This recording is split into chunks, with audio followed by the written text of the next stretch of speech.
Усіх вітаю, мяне завуць Міцел, мне 27, я працую бухгалтарам. Свой ранішні эмацыён я пачынаю з таго, што гляджуся ў люстэрка і думаю: мама мія, навошта я такі прыгожы.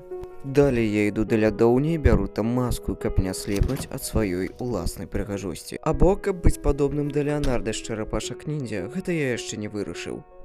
Затое я ўпэўнены, што калі чарапашка вырасце, яна стане чарапаўлам. Далей я пачынаю рабіць фізічныя практыкаванні. Як вы заўважылі, я раблю гэта заўсёды на камеру. Трэба адпрацоўваць падараныя трусы ад Марк Фармель. Колькі я не прасіў аператара ўзяць ніжнюю палову майго цела крупным планам, ён чамусьці не пагадзіўся. Ласьён для цела ад слуцкага тлушчавага камбіната.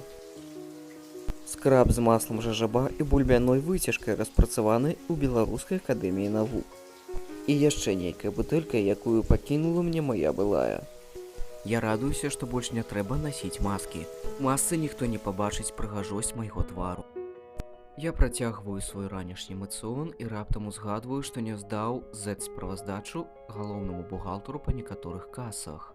Але мяне ўсцішае той факт, што быў бы я Арестовічам, я бы змог даваць бы яшчэ і V-справаздачы.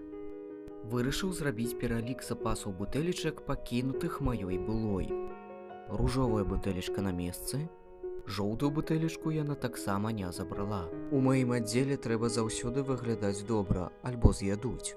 Шмат гадоў працы з лічбамі даюць пра сябе ведаць. Мне трэба скінуць старую скуру. І разам са старой скурай я скідваю свае журботы, турботы. Успамінаю, як хацеў у дзяцінстве стаць касманаўтам і скідваю мары аб лепшай будучыні. Трэба нешта мяняць у маім жыцці, бо бутэлечкі ўжо скончваюцца, а майго бухгалтарскага досведу пакуль не хапае, каб кожны дзень адрошчваць новыя слаі скуры.